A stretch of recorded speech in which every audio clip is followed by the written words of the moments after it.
Welcome, folks, to another episode of the Cover One Film Room, part, of course, of the Cover One Sports Network. I am one of your two hosts tonight, Anthony Prohaska, joined by my ride or die partner tonight, anyway, Mr. Kendall Mursky. Kendall, Eric, I have to call everybody out at the beginning of the show. Eric has stabbed us in the back, but you know what that's like because you have stabbed Eric and I in the back. But nonetheless, we shout out Eric for attending to life duties that he has to, job, work, which I guess is acceptable here. But nonetheless, you and I are going to be diving into some pretty fun film tonight here in the Cover One Film Room. The Buffalo Bills 38-3 victory against the Pittsburgh Steelers, a game that saw some fireworks for the Buffalo Bills offense. We started to see things become a little easier for this offense, a team who really since week 2 against Tennessee, once week 2 ended, things just got a little harder for them. Granted, there was a multitude of variables at Miami and at Baltimore, whether it was injuries, whether it was weather-related, so on and so forth. There are a lot of things you can point to, but things started to get hard and a little murky for this offense. But here we sit. Again, Bills win 38-3 at home against the Pittsburgh Steelers. In but in actuality, a rout where they just popped a lot on offense, whether it was the pass game, some pieces in the run as well. As we sit here, about to dive into the film and really break down how Josh Allen and this Buffalo Bills offense, unloaded on the Pittsburgh Steelers. As we sit here, what's your biggest takeaway coming out of this game? If there's one thing you're honing in on and you're focusing on, you think back to this Bills-Steelers game from the offensive side of the ball for the Bills, what's the first thing that comes to your mind? I mean, explosives in the pass game. Like a healthy Gabe Davis clearly went a long way. His ability to actually get the top off the defense and actually get past those guys, you can tell he's healthier. He was moving a lot better on Sunday against Pittsburgh. But that was my first one, but it kind of coincides with my second, which is things just seem easier in the passing game if the running game is efficient. And there were only 16 real runs in this game, and there was real efficiency in the run game. There might have been 1 or 2 runs that were met at the line of scrimmage or behind the line of scrimmage. Yeah, especially early, and mainly because Cam Hayward is like a stud and just made things happen. Or like a slot corner blitz or something like that. Yes, which is fair. Changing the numbers in the box at the last minute and creating a free runner. So those are the two things, and they definitely work off one another. But I thought the Bills being efficient in the run game made it impossible for the Steelers to defend the Bills. As indefensible as the Bills already are with their passing attack, it gets even harder to defend when you have to respect and honor the run game. Yeah, I thought the run game for the Bills, it wasn't my initial takeaway. It was in relation to some of the RPOs, which we're going to talk about tonight. Oh, I like this comment from Michael that says, Josh can't be taking Cam Hayward head on. I agree. When he slammed Josh down, I was like concussion. I was like nervous and worried.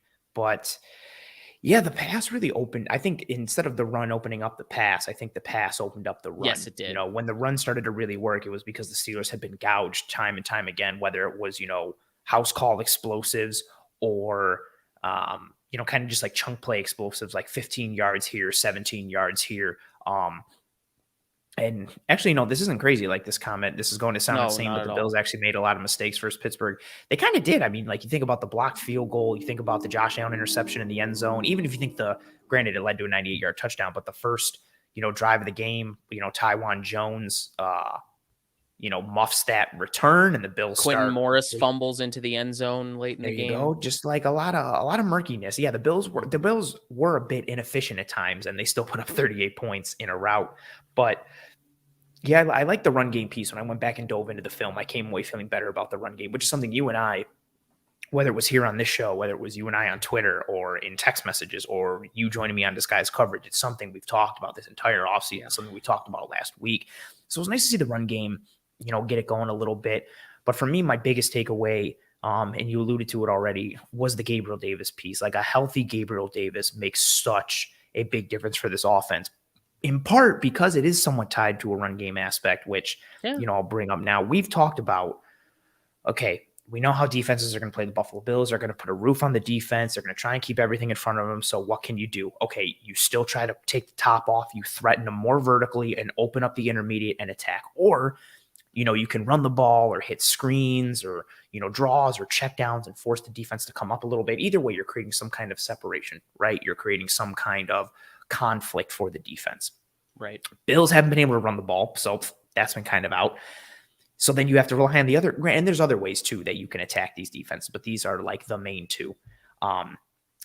And so you have the option of still, well, okay, cool, let's try and take the top off the defense. Well, who's the guy who takes the top off defenses for the Buffalo Bills? It's Gabriel Davis, despite the fact that he runs, a 4.5, 4.40, and he's not the fastest, and he's not the, you look at how he moves and you look at his time stats and you don't think like, well, this guy's the deep threat, but he is. His ability to get vertical. And I think people a lot of times just think being able to get vertical is solely due to speed. And that's not true, because if it was, then John Ross would have been the greatest deep threat in NFL history. There's so much more to it than speed. It's how you attack cushion that corners and DBs give you. It's how you time, your routes. What does your stem look like? How do you angle and leverage defenders? How do you read coverage? How do you pace your route? Can you change gears? Is there deception involved? The illusion of speed. Bring it all the way back to the offseason piece on Shakir. Very well said. Like, it's that ability to, Shakir has like a faster timed 40 than Gabriel Davis, but Shakir isn't really like a burner, but exactly like you said, like he's able to get vertical because he does have some speed and burst, but he's got deception and nuance. Gabriel Davis has that. And you combine that with his long strides and his size. Yeah. He's a vertical threat for this team, whether he's getting the targets downfield or it's because he's just, pulling defenders out. And what do you have if you've got these zone defenses where defenses are trying to keep the roof on? You run these vertical routes that end up just being like clearing routes. And all of a sudden you've got, back four or back three, whatever defenders going with those clearing routes. And then you just slip in a bender, or you slip in a dig, or you slip something in, and all of a sudden you got a lot of space at 13 yards and you've created an explosive that way. It loosens up the defense. But what we saw in this game was more direct vertical shots to Gabriel Davis that hit hard. And that's the piece, right? Like with how defenses are playing the Bills, cool. Can you run them out of those defenses? If you're the Bills up to this point, no, you cannot. So what do? You have to threaten them more with that verticality. You have to try and take the top off and push the roof where they're trying to set. Like, you attack where they don't want to be attacked. Right. And they're prepped for it, even though that's where they've allocated the most resources. You keep pounding at that spot, and then you see what happens. Gabriel Davis opened that up, and it was crazy how drastic of a difference it was. And as I scroll through, and I have to go backwards to Twitter to see, I had these stats. I tweeted them out yesterday. And okay, so in week 1 versus the Rams, so percentage of Josh Allen's pass attempts over 20 yards the first 5 weeks. Week 1 against the Rams, 6.5%. Week 2 against the Titans, Gabriel Davis did not play, 10.5%. But he had the big one to Diggs. He had a couple shots. Week 3 versus Miami, 6.3%. Week 4 versus the Ravens, 8.3%. Week 5 versus the Steelers, 35.5% of Josh Allen's attempts were over 20 plus yards. And I'm not saying that's solely due to Gabriel Davis, but he significantly contributed to that piece and to that action. And some more numbers these last 3 weeks. Week 3 versus Miami, Josh Allen, 6.3 yards per attempt, 5.9 ADOT. Week 4 versus Baltimore, 5.9 yards per attempt, 7.4 ADOT. Week 5 versus Pittsburgh, 13.7 yards per attempt and 14.9 ADOT, which is just unreal.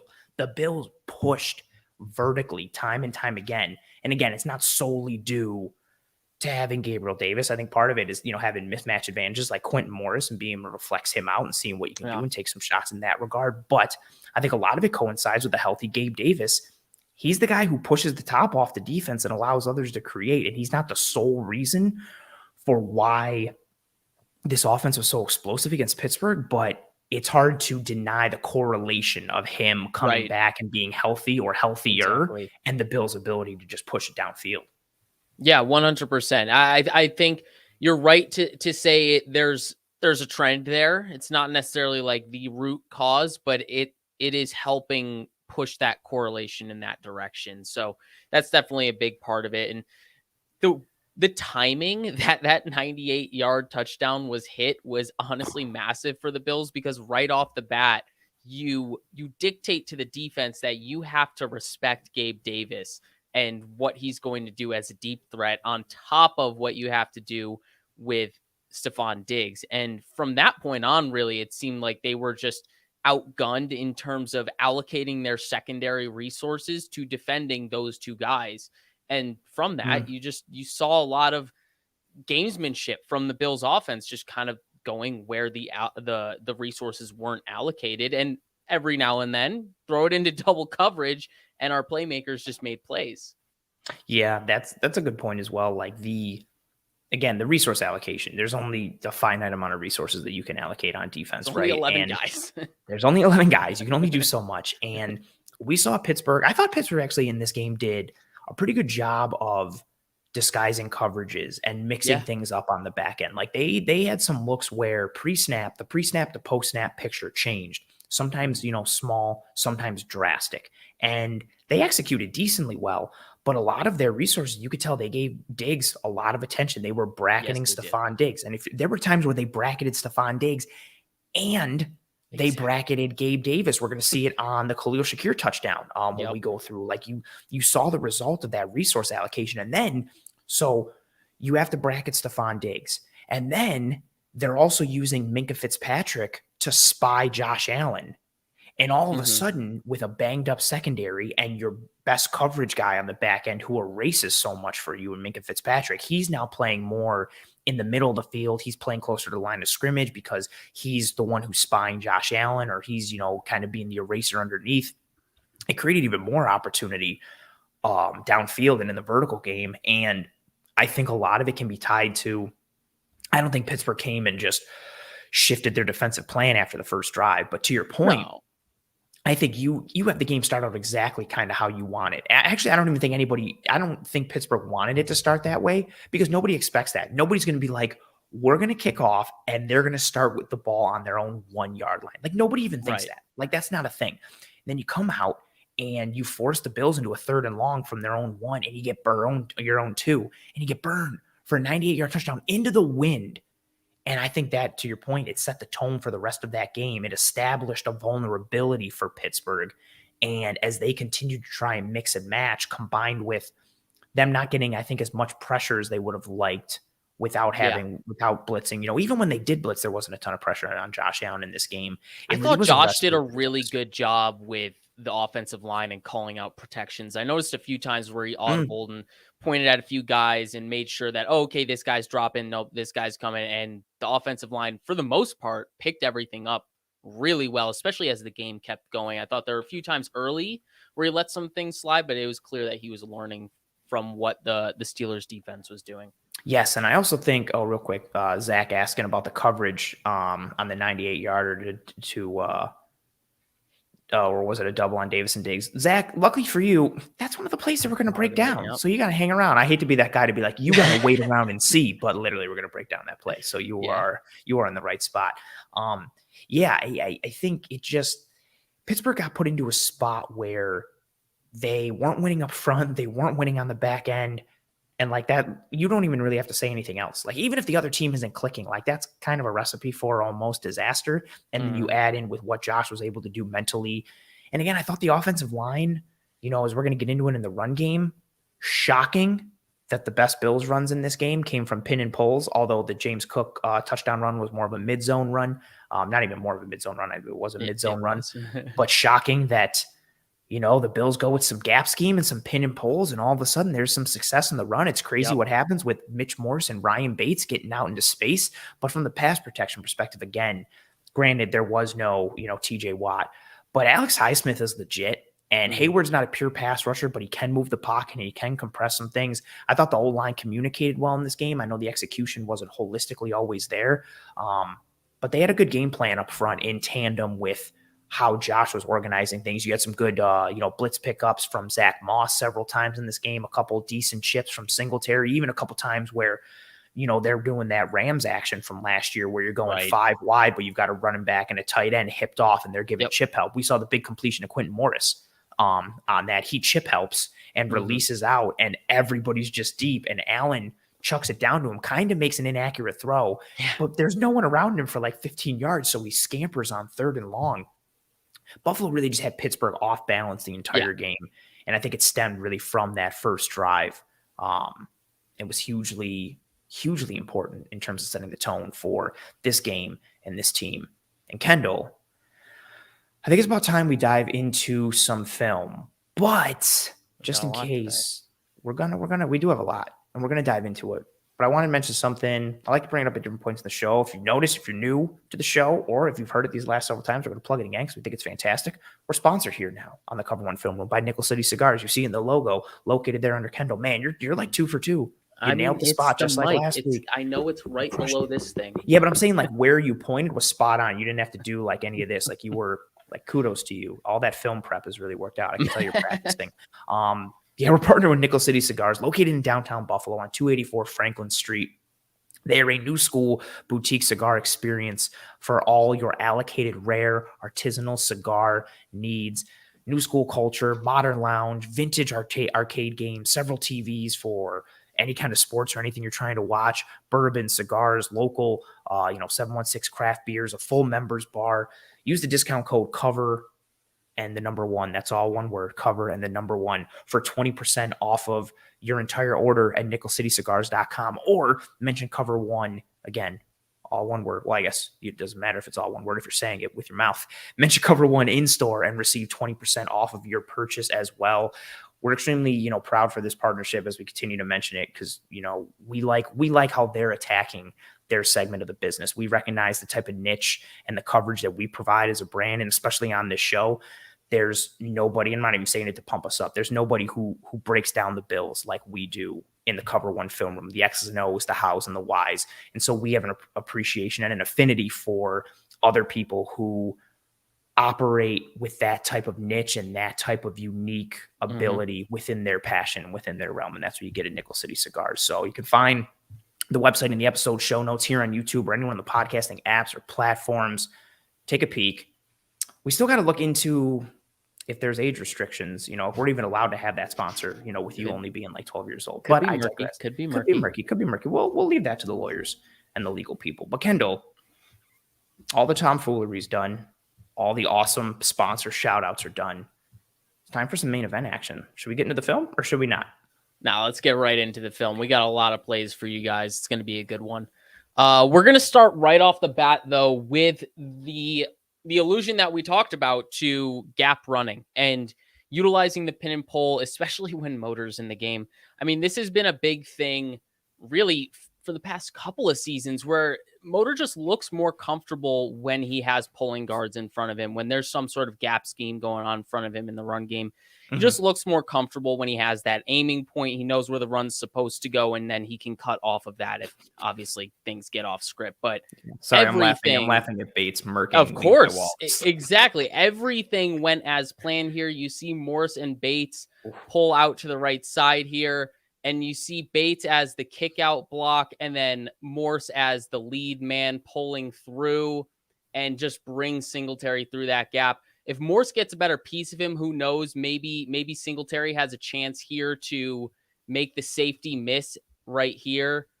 But Morse doesn't get a clean piece of him. But the idea here is really more that we got this run past the first level without a problem, without a hitch in this play. Everything went pretty smoothly. Even Spencer Brown didn't secure his block in totality, but everything worked fine because we could get through the run gap as planned, and Singletary can get to the second level. That is the key for this run game, and just staying ahead of schedule. I mean, this was only a 5-6 yard run, but it was on first down, and that goes a long way towards what this offense likes to do and why the Bills are, second in the league in third down efficiency? Oh, actually, well, as of now, they are first. They have the highest third down conversion. They are at, actually, I have the number in prep for tomorrow. They're first in the league at 55.7% converting on third down. Kansas City Chiefs are second at 52.5%, and then the Seahawks are third at 48.2%. So the Bills are, obviously, they've been doing great stuff in that regard, but I think a lot of it is chalked up to being ahead of schedule, and that run game needs to be a part of that. And obviously, we saw that a little bit this week in Week 5 against the Steelers. And that's what's the encouraging part, right? Like we've been banging the drum so much for the importance of the Bills running game. And it's not because they need to be a run first team. It's just because you need to have that establishment of the threat. Like you need to, go the old school verbiage, like establish the run. And it used to be establish the run because that's how you set up the pass and because everybody, everything worked through the run game. That's not what this Bills team is. It's not really what the modern NFL is for the majority of teams, but you need to have that pivot. Again, it's just something to make defenses go, do I have to watch for the run here? Or even, even though you don't need a successful run game to work RPOs and play action, it helps. Like we keep saying it, no, you don't need a great run game to be great in play action and RPOs, but it definitely helps. It definitely makes second and third level defenders bite more, which we're going to see later in this episode. But it was nice to see, again, the Bills get on track a little bit with some kind of identity, right? We don't care what it is. It could be zone, outside zone, mid zone, inside zone, split side zone, split zone. Split side sounds awesome. Split side zone should be a thing. I'm going to try and make that a thing. Or it could be gap, and it could be any kind of gap. It could just be pin and pull. It could be power. It could be counter. You could do it out of 11 personnel. You can do it out of 21, 12. It doesn't matter. It does matter, but have some kind of identity. Have something to hang your hat on if you are this Bills offense. And it was nice to see them get some push and create some holes for Devin Singletary in the run game here with these gap schemes. And again, we alluded to it earlier. You have Ryan Bates and you have Mitch Morris. Neither of them are people movers on the interior in the traditional sense. These aren't mauling interior offensive linemen. They're built for today's NFL. They're built to handle, 3-tech defensive tackles and so on and so forth, which is like what they see. Those are usually what the pass rushers have been these last several years in the new mold for defenses. But they're built lighter. They're quicker on their feet and they're athletic. They're very good in space. Like you see Ryan Bates murk Levi Wallace. Get out of that stance so fast. Boom. Look at how quick, and how clean it is. And that's also the point too. I know Spencer Brown doesn't hold his block, but his step down inside, boom, it's so quick and it's so concise with his footwork. It gives Bates.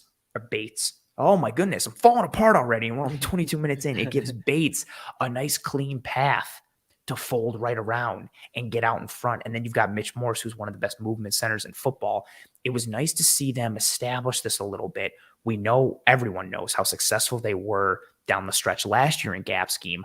I wonder if they start to move towards more of this going forward as something, again, it doesn't need to be the focal point. They just need some kind of identity, something in the run game that they know they can do well that isn't QB power, QB bash, and Josh Allen scrambles. And we started to see it here, again, taking advantage and playing to the strengths of a lot of these offensive linemen. Yeah, 100%. And that goes towards the point that you teased about how this can impact the RPO game and specifically passing out of RPO looks. And it really does go a long way because you think about what it's going to do to the first and second levels of the defense. We got six plays coming up here. The first of which, the first play, the third play, and the fifth play are all going to be runs.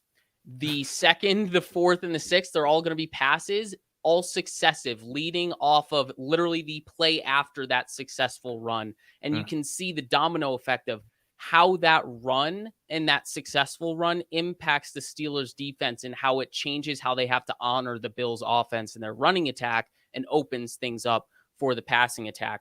So obviously we see here, sorry for Huddle being real slow. I think it's my computer. I might have to shut some tabs. You. I might have to shut some tabs. But we see the Bills here obviously continuing with the gap scheme. And the funny part about this is this was the long of Singletary's day. This was his longest run. 23 yards, right? Yeah, but the Polars didn't even get through their blocks. No. This was not perfect in the sense of execution, what the blockers are supposed to do. You can see that I think it's Bates gets caught up behind Morse and Saffold here. He's just kind of stuck by what Cameron Hayward does to Saffold.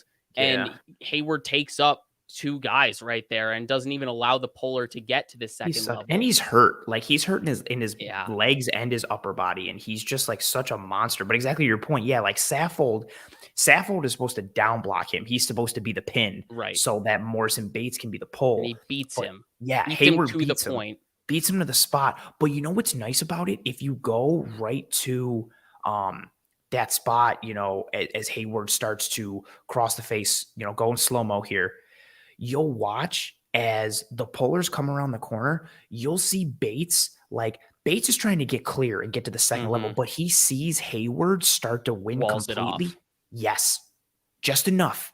Now, yes, you don't want to see that. You don't want to see Cam Hayward basically gumming up the works and taking up 3 blockers, but Bates does enough that he affects Hayward and allows Singletary to get to the second level. And what's then, also of course, make a man miss.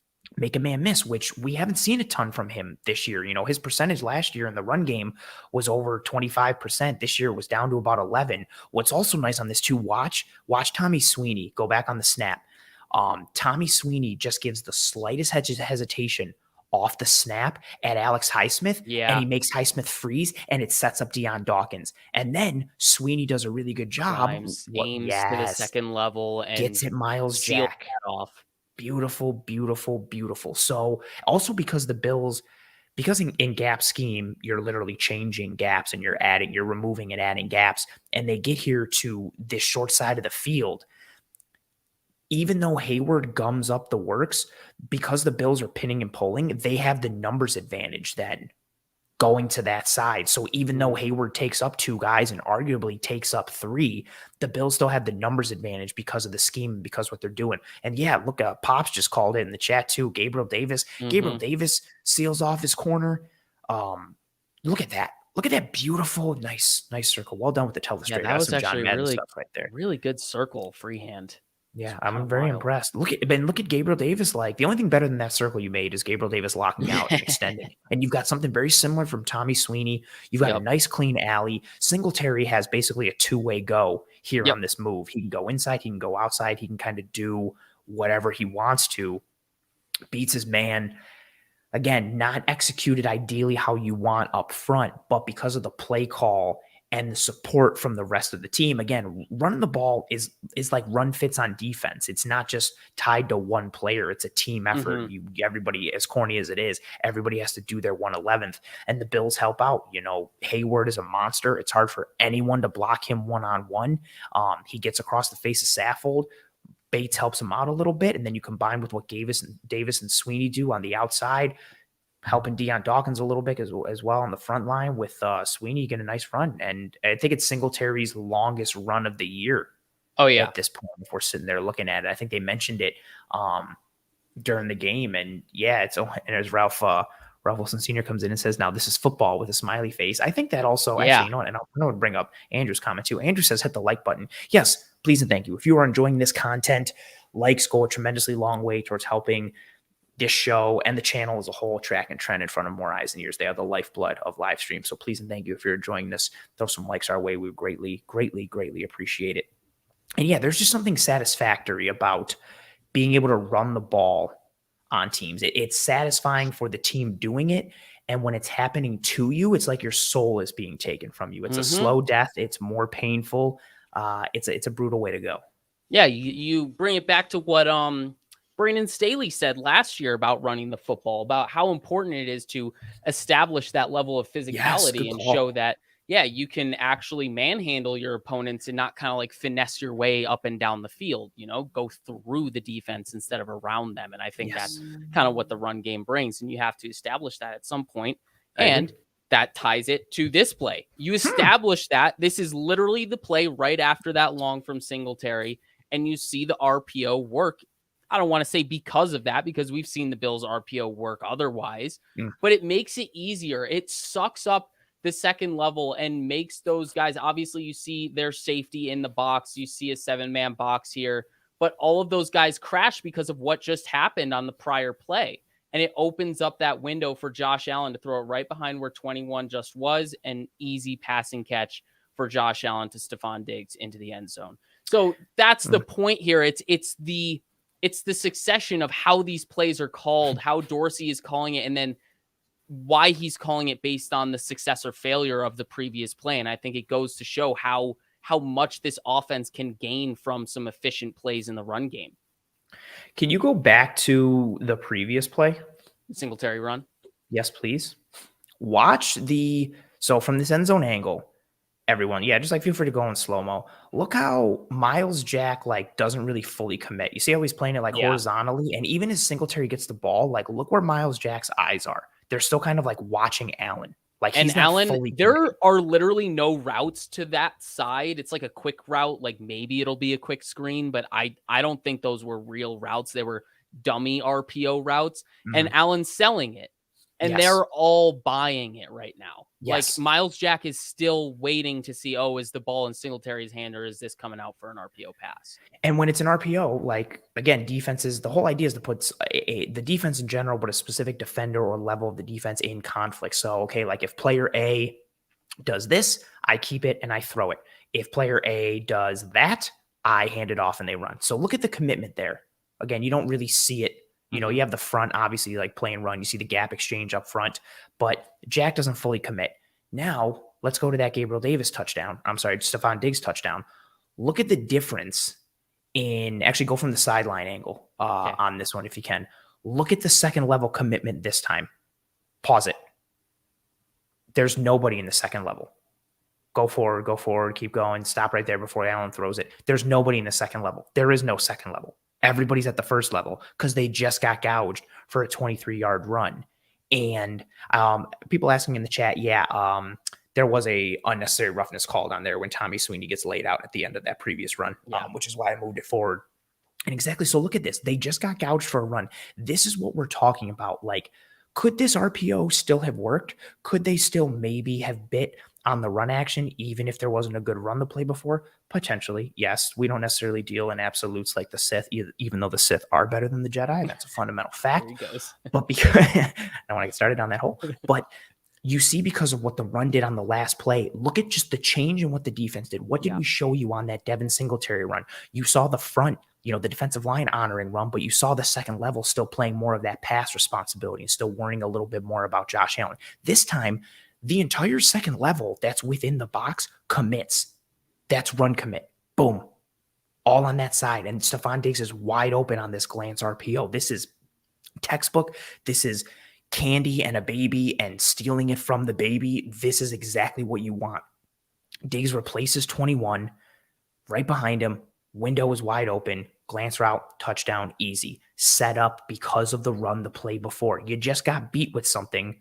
So what are you going to do? If you burn your hand on the stove, you're less likely to put your hand on the stove immediately after. You're like, no, I'm not going to do that. I just burn my hand. So what do? They just burn their hand the play before on that Singletary run.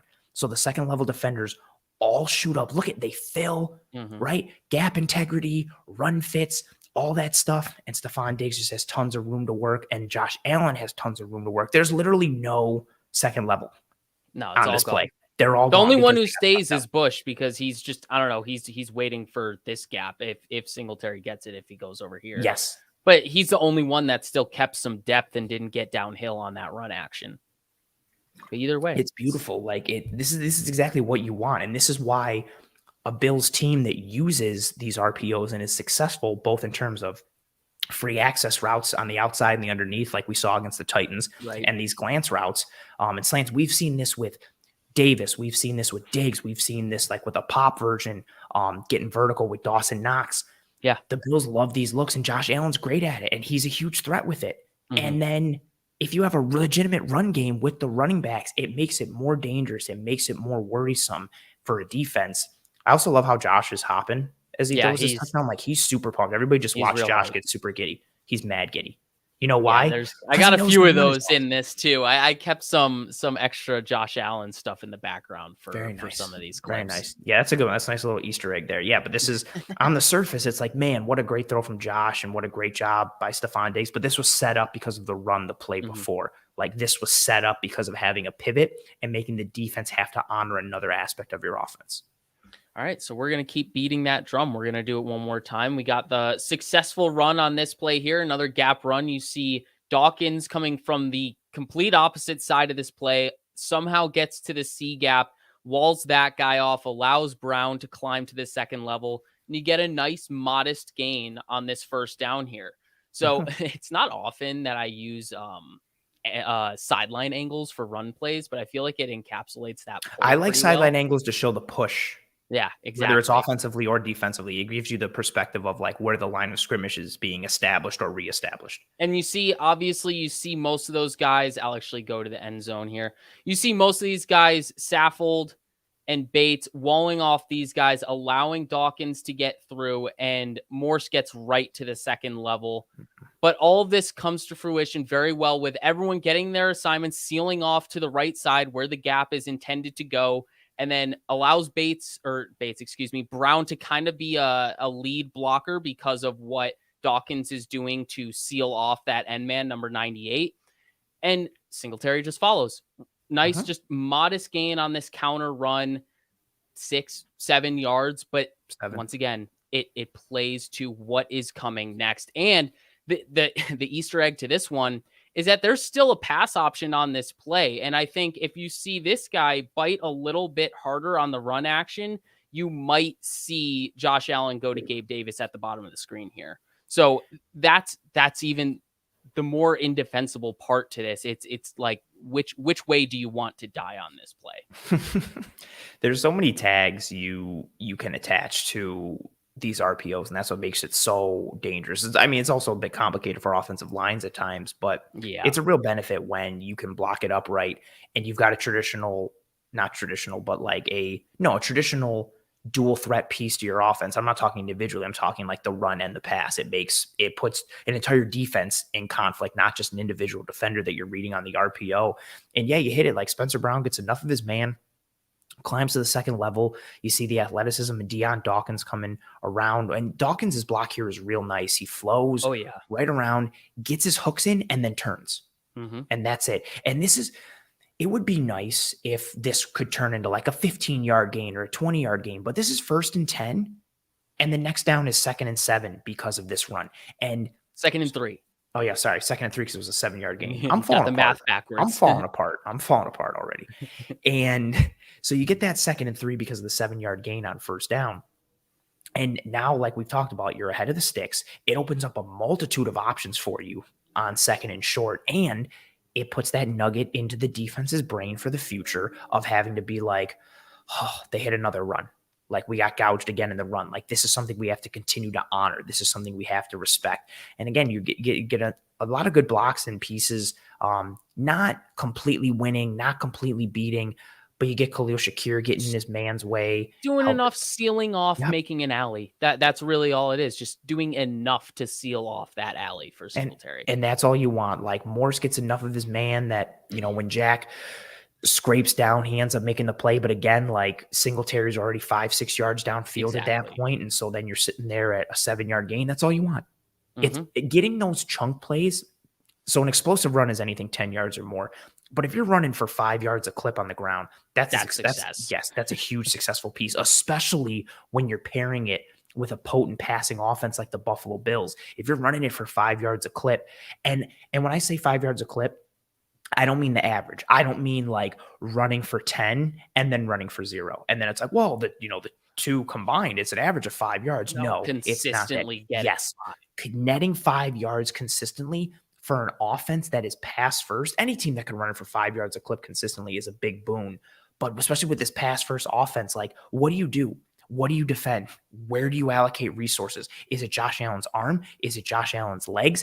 Is it Stephon Diggs? Is it Gabriel Davis? Is it a healthy Dawson Knox? Is it the run game? Like what do you do? And sometimes even that level of consternation and mental strife for a defense, whether it's the coordinators or the players or the install or the in-game execution, that's just a lot to have to deal with and like combat. And it's really encouraging to see the Bills get back to this and have success in this ways. This is simple, right? This doesn't take a ton. Like you get Spencer Brown being athletic, getting a piece of his man. You get Deion Dawkins with the hook. Everybody else just holds your block for like a second and a half. 7 yards. That's it. But this isn't. And you say it's so right, but it's been so elusive for this offense to get something like this. So that's why it's just such a massive checkbox to see them do it against a well-coached defense. Like this isn't a slouch of a defense, and obviously they were banged up in terms of injuries. But very fair. But they pride themselves on defense, and they don't get waxed like this often. And again, for a Bills team that hasn't been good with the run, and I think a lot of it too has come from that's a really loud motorcycle. I think a lot of it has come from them leaning more into zone and the lack of chemistry that they have together. So going to more of these individual assignment-based blocking schemes and something that worked well for the team last year. Again, everybody except Roger Saffold was on this offensive line last year when Gap was working. So why not go back to it? 100%. And now, once again, same trend is going. We have the successful run play, the play before. Get the glance right behind it in the RPO game. And you see this second level. Once again, you see 21 in the box, and everyone is biting forward on the run action because of what you just saw. The second play level before. disappears again. Second level is gone. All three of these guys are going to get sucked up by the run action. No one's going to be in that second level. They're all going to be on the first level as pass rushers. There's literally nobody there. No one there. It's all vacated. You see Miles Jack try to get into the passing lane. He cannot, and just wide open for Diggs.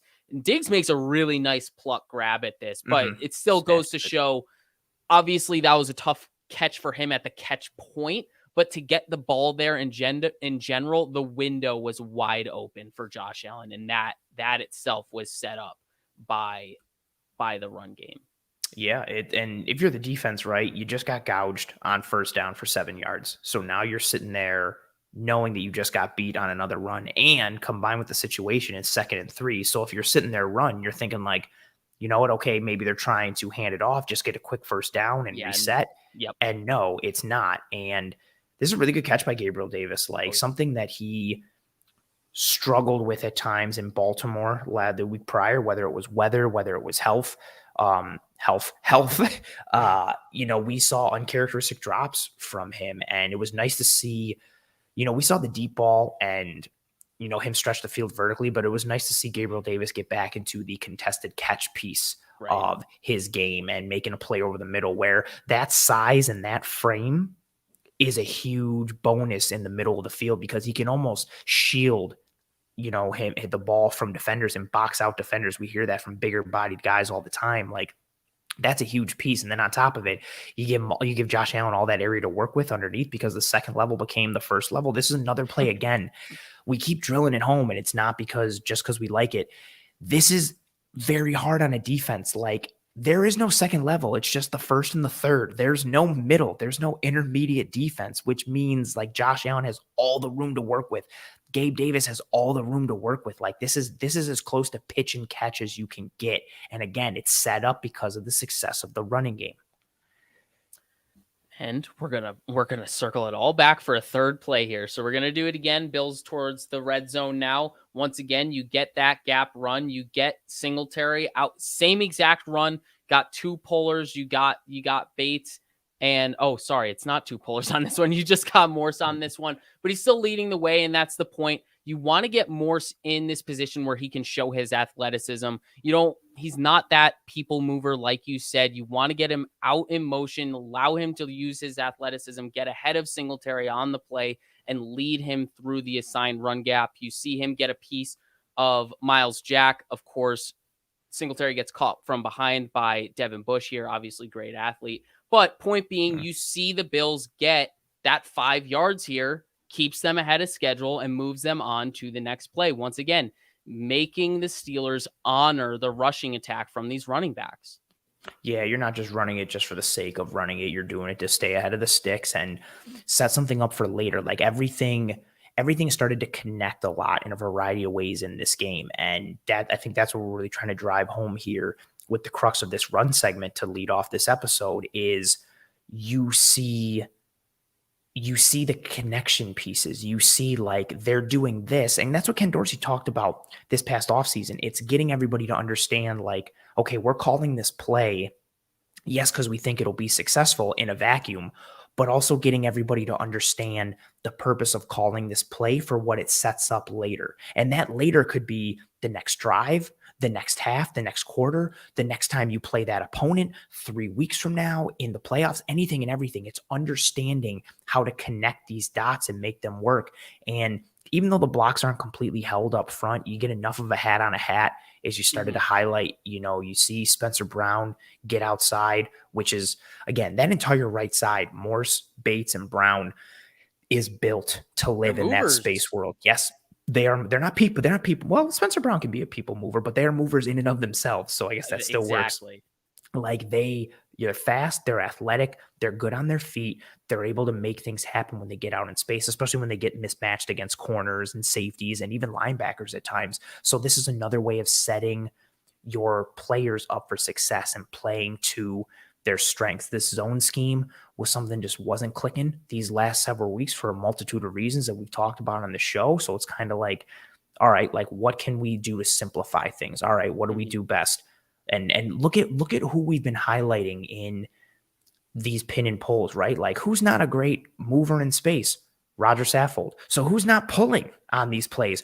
Roger Saffold. Who's great in space? Mitch Morse, Ryan Bates, Spencer Brown. Those are your pullers. Play to the strengths, both the left side and right side, be able to make moves and make things happen and make the defense consistently have to honor everything. And it's funny too, you mentioned Saffold. I mean, he's the only one that couldn't get his block. And it's because of this defensive lineman here just gets too far inside and Bates can't really drive him up the field. And it doesn't allow Saffold to get to the second level, get to Devin Bush. And ultimately Devin Bush is the one that makes the tackle here. And if obviously you scheme these things up where Saffold is supposed to get to Bush, but everything doesn't go as planned all the time. And this is where you see there's still some yards being left on the table. If you can get Devin Bush blocked up and you can get Singletary in this area without someone on his heels. But you know what's funny too is like, okay, so this wasn't blocked up to, the ideal or to perfection, and you left some meat on the bone, which is very fair. But all that being said, this is still like a 6-yard carry. Exactly. So like the floor. That's the positive. Yes, the floor of this play is a 6-yard run. The ceiling of it is maybe get the ball down to the 5, maybe Singletary breaks a tackle and you get a touchdown. Like it's just easy. And you know what else it's doing? Something that we didn't see in Miami. What is Josh Allen doing on this play? He just gets to hand it off and he just gets to chill. He just gets to stand there. This play ends. He gets Dorsey start, talking in his ear, or whether Dorsey's communicating to Brady, Brady's the one speaking into Mike, whatever have you. But you get Josh Allen just getting to chill. He gets to catch his breath. He gets to collect himself mentally. It's a stress-free play for Josh Allen. Granted, if you have an RPO read to it or a pass tag attached to it, it's a little different. But he doesn't have to exert a lot of energy on this play. You get to rest your guy who is the engine for your team. That's always a bonus. And you're doing it while you're gaining yards and threatening defenses and toying with them mentally. It's a nice piece.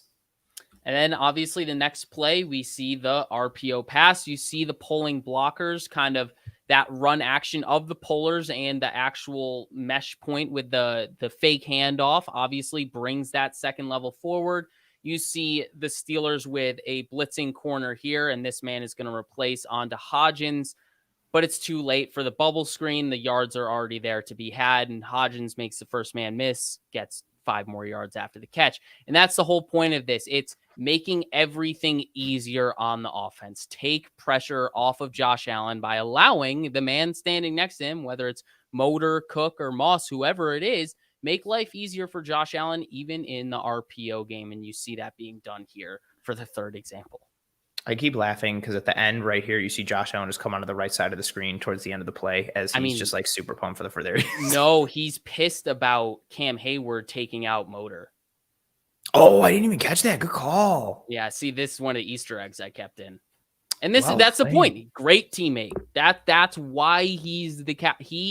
Obviously, you see the offensive lineman. You know what offensive linemen do anytime Josh Allen gets hit or quarterback gets hit. They go fight for their man. Quarterback can't fight for their man like that, but he's doing what he can, pleading with the ref. I think Cam Hayward was like, I ran all this way and didn't get to hit anybody. I'm hitting something and just, completely took out Motor. But the play in and of itself, you get that action again. And this time you get Highsmith comes off the edge, and then the slot corner comes as well. And this is just easy for Josh to get it to Isaiah Hodgins. And how about Isaiah Hodgins making a nice open field move, just putting his foot in the ground and getting forward. And this isn't sexy. This isn't the flashiest play, but it's second down.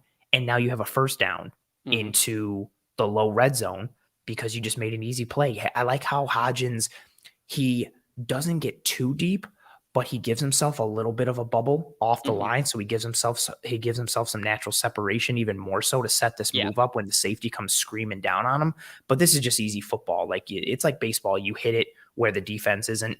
Definitely a that fortunate offensive play call versus defensive play call with that slot blitz, but still goes to show what the run can do to suck those guys in, whether that blitz was assigned for a run stop or if it was assigned to get Well, my pressure on thought Josh there Allen. too is where if you're looking where Allen's eyes are, if you go slow, he sees this slot corner coming Right as there, he yep. hands off. Yeah. So there's a chance in this world that if that slot corner doesn't come, he's handing this ball off. Right. Based on the angle, though, he could be also keying Alex Highsmith, and he's seeing Highsmith screaming down, so he might chuck it out anyway. But either way, it's Josh making the right read at the right time, and you get some opportunity there. I don't think if the corner stays, it's a 3-over-2 scenario. I don't think he throws that ball. No. I think he's handing it off because he sees the corner blitz, Exactly. which again is like, I don't want to dote all over him too much, which we're gonna when we get to the passing part of this game. But that's a really nice, quick, instantaneous reaction and a good ball all in the blink of an eye, reading the defense. Yep. All right, so closing point on these RPOs. This is very late in the game. I believe this is like first or second-ish play of the fourth quarter, but we're going to get RPO pass. This isn't even off of a run play. Like, this isn't right after a successful run. This is just the Bills have been successful on the ground for 3 quarters, so now the Steelers are respecting it, and you see that second level just completely gets sucked up to the first level, and it opens up that glance route for Diggs. And obviously we know Diggs has been a menace this year, and specifically he's been doing a great job with Yak, but this is where that comes in. When the run game is sucking that second level up, there's no one to even tackle him on the backside. These linebackers, no one's here to nip at his heels. No one's there, and it just opens so much up for him at the second level to get all of these yards that are available to him. Yeah, this isn't like a change in No identity or scheme or structure for you'll see this on paper and it's like, oh man, he had like 20 something yards of Yak on this play. Like, I wonder what they did to scheme that up. It's like they didn't do anything. The This is second their level glance just, RPO that they do. That's it. The second level bit so hard on the run that there is nobody on that side of the field, and the glance is wide open for the completion and then wide open for the run after catch. Again, that's also a piece too. So many people, how many fans this whole offseason have been talking about Yak, yards after catch and run after catch, and is it the routes? Is it Dable? Is it Josh Allen's ball placement? Josh Allen's talked about it. Ken Dorsey's talked about it. You know, receivers have talked about it. Literally, like anyone and everyone talks about yards after catch. But as you have the highlighted there piece for the second level defenders, and now you have it goes from the 44 to the 41. That's it. Like, so the second level defenders have become part of the first level once again. You have no second level. You've got Minkah Fitzpatrick as the only player past the Bills' 45-yard line. And he's not at a proper angle because of the coverage that he was playing, where he was aligned pre-snap and then what he was doing post-snap. And everybody's talked about Yak, but part of the ability to create yards after catch is not having a numbers disadvantage against the coverage. If you have defenses that are just rushing 4 or rushing 3 and they're dropping 7 and they're dropping 8, this isn't anything revelatory that I'm saying. You have less space to operate with when you in the route distribution because there's more defenders out there. That's when you get more of the, I'll catch it and let me try and break a tackle. And I'm surrounded by 3 guys. Let me go down. When you can suck up all these defenders, whether it's regular play action or an RPO type of look, all of a sudden, and you've eliminated an entire level of the defense. There's all this natural space that's created for yards after catch. So this isn't some new, thing that Dorsey has created or some new scheme where it's like, here's how we're going to create yards after catch. This is just old school. Hey, we're doing a good job at running the football. Let's give some run action, suck up the second level, and then throw it where they're not anymore. And all of a sudden there's this open space. It's everything, again, connecting, tying together. I feel like people don't think about that with the yards after catch piece. The run game is another piece that can lead to more Yak. Yep. Everything is connected. Time is a flat circle. True Detective reference. So that's it for the RPO segment and how the run was opening things up for the RPO game and made life easier for Josh Allen in that regard. But we still want to highlight one run play, and it's for the Rook. Gets his touchdown.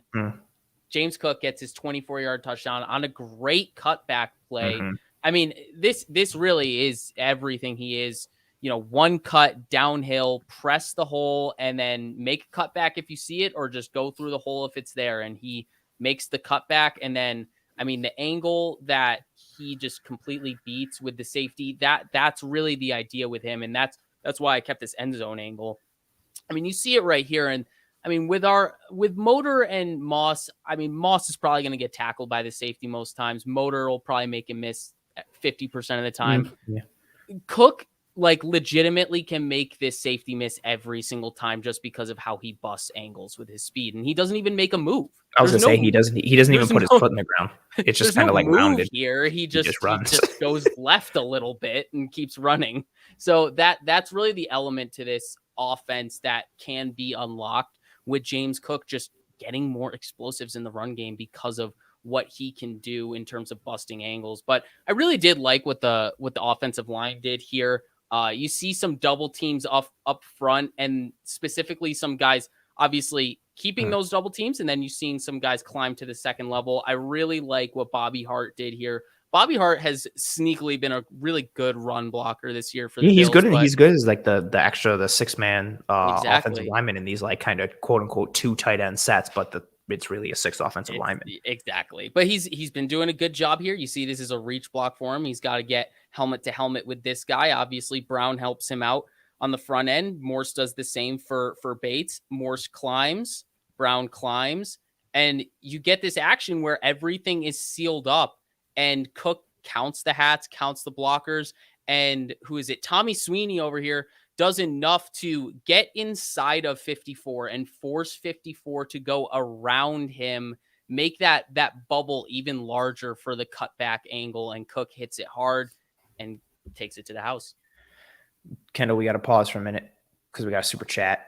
One of our favorite people, John DeMarchi, not just because he gives us money, that's part of it, but also just because of your consistent presence, John, and also what you comment in it. And I love, so one, thank you for, he does it again. 1, John, thank you for being here. 2, thank you for the super chat.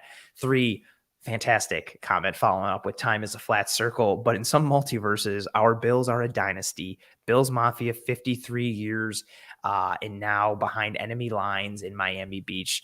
Great show. We appreciate the kind words. And for those who don't know, yes, John, big Bills fan, living behind enemy lines down in Miami Beach. I cannot imagine how unpleasant it was for you after week 3 with that Miami win. So we continue to, you give us support, and we continue to give you our support, because it can't be easy down there in general. Well, weather-wise, well, maybe not with hurricanes. I'm just going to stop talking about things. We appreciate you, John. Thank you so much.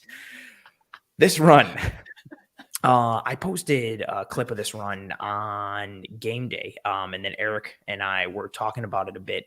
There's a couple of pieces that are really nice with this run. You highlighted several of them, but if you look at it from the end zone angle, and you pause it when we get to it, if you look at Tommy Sweeney's alignment, right, he's got a wide alignment. That forces 54 to meet him with that alignment, which causes when this run play happens, if you want to play it, and then you play it normal, I'll tell you when to pause it. Little more, stop.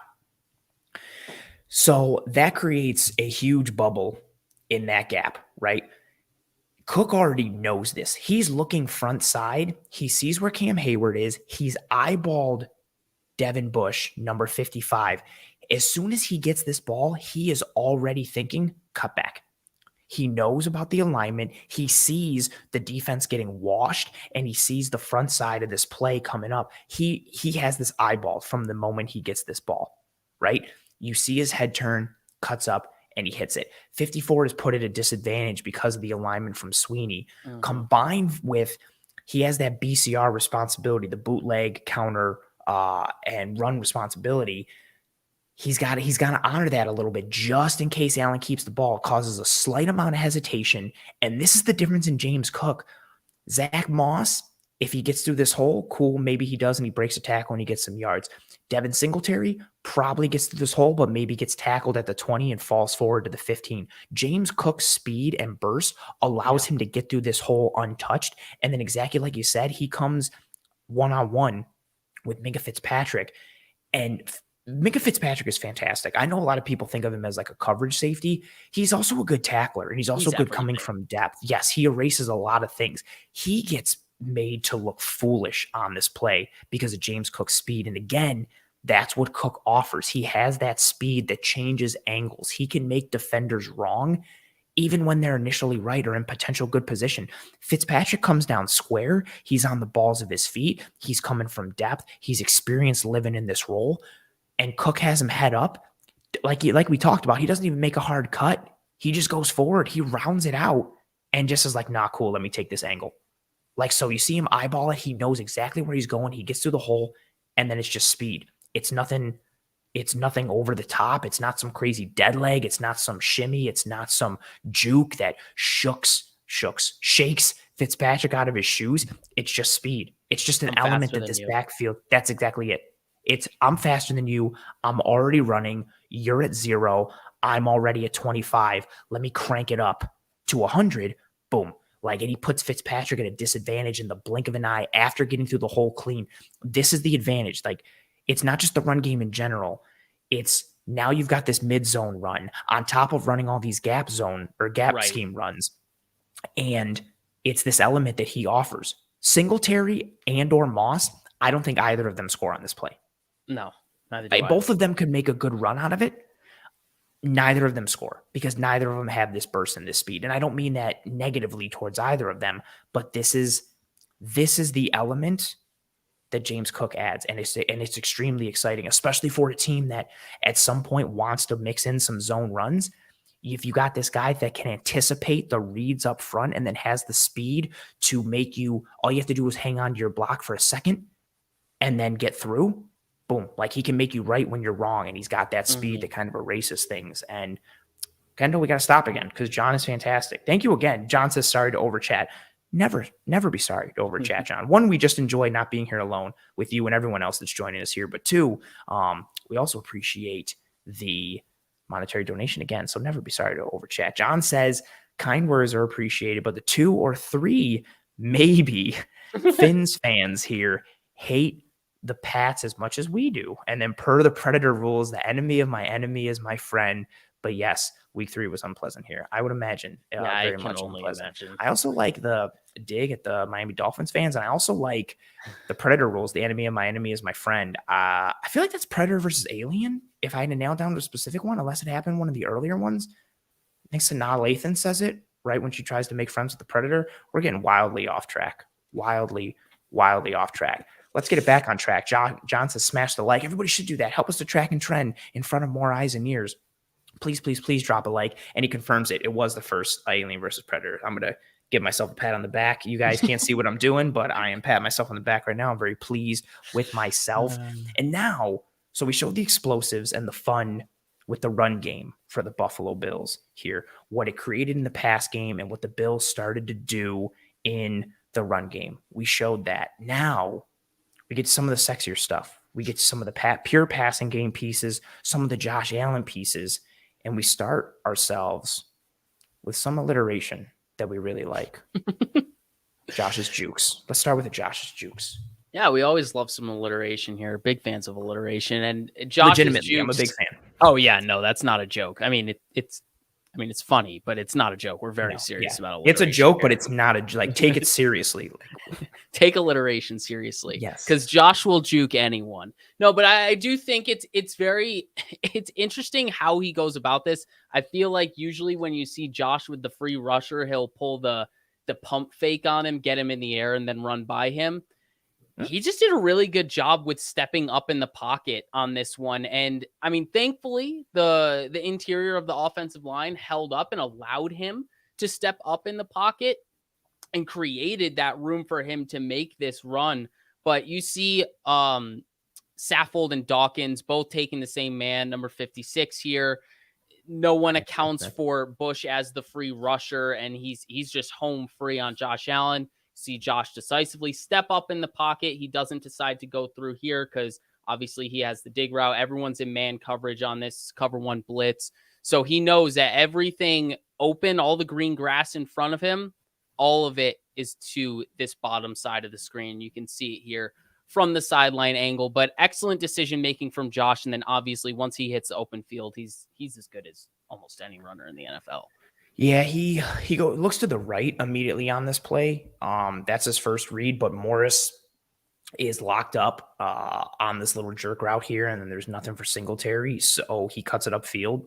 If you go from the end zone angle, the only negative I have on this play, I feel like he potentially could have gotten into Diggs right there. Like, I feel like he started to see him, but then and again, this isn't any fault of his.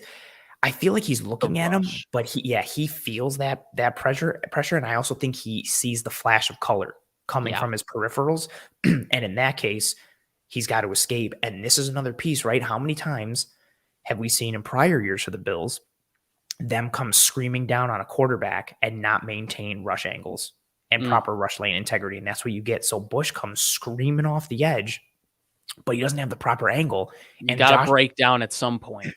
Or you have to take an angle that like pens him in. Yeah. That doesn't allow that easy escapability. He doesn't. He gets too far upfield, and Josh literally just steps up. And what's nice here is the right side seals it off. And because Saffold and Dawkins both took Highsmith, the depth of the pocket is not affected, which allows Josh to step up, easily evade Devin Bush, and then go. This is another piece where, Josh Allen, his, pressure to sack percentage last year was around 10%, which is one of, if not the lowest in the league, especially considering that from a volume standpoint, he was the second highest pressure quarterback in the league last year. He makes you right even when you're wrong. He's a magician in the pocket. He's like Batman at times. And if you're the Steelers, like, you're like, hey, this is a win. And then it's like, okay, great, we just gave up 20 yards. This sucks. Like, and a nice Josh's juke. He doesn't even puts the right foot in the ground, so it counts as a juke. And just leaves Devin Bush. Want to call it a baby dead leg? Let's see. Let's run it. No. No one in front of him. We can't do it. Scrap it. I can't. That would be disrespectful to Raheem Blackshear. And only him. And only Raheem Blackshear. No one has ever used a dead leg except for Raheem Blackshear. I want that. No, he had 2 sick kick returns for the Panthers against the 49ers. Did he? He did. 2 very big ones. He got him to like the Panthers 40 and 45. Who knows? Maybe the Bills can get him back in that fire sale. I mean, I would take him over McCaffrey. Just kidding. Just kidding. Not really. Everyone that's live with us now, you heard that. Everyone clip that, put that on Twitter. Don't do that. I like how RJ came in and said Blackshear is the dead leg king. He is. Everyone knows. RJ knows. All right, so we're going to move on here. Like Anthony said, we're moving on to more of the explosive pass play segment, but got to highlight some individual efforts here from some pass catchers, and I wanted to give some credit to Quintin Morris, who really stepped up. I mean, he's been having a really good season. Anytime he's been called upon, I mean, he just looks dynamic as a pass catcher. I mean, I told you I hid some awesome celebration. I told you I hid some Easter eggs, man. Like, you got to keep that celebration in. But I mean, this is just a fantastic catch. He is really a difference maker as a pass catcher. He can separate against. He's shown it against safeties and corners every now and again, but obviously that opportunity isn't arise every now and again. But against linebackers, he should win just about every time. And you see him win against Devin Bush on this. He stacks Devin Bush, kind of like body language, kind of tries to sell a corner route a little bit here, and then just breaks it to the inside on the dig route. And he gets held. He gets held big time and fights through it. He gets held at the top of the route, and he fights through it. And then obviously, I mean, the end zone angle is going to give it the full props in terms of how he plucked this ball out of the air, because this is rare stuff. I mean, being able to do that, making a catch like that look as easy as he made it, that's really spectacular. From undrafted rookie a few years back, transition to tight end from wide receiver, you can really see his former wide receiver coming, even since the preseason this year. You can see it. It's still in him. He is very much a pass catcher first. And I mean, don't get me wrong. He has been admirable as a blocker and in all facets of being a blocker, but there's still some more to prove in that area than as a pass catcher. Yes.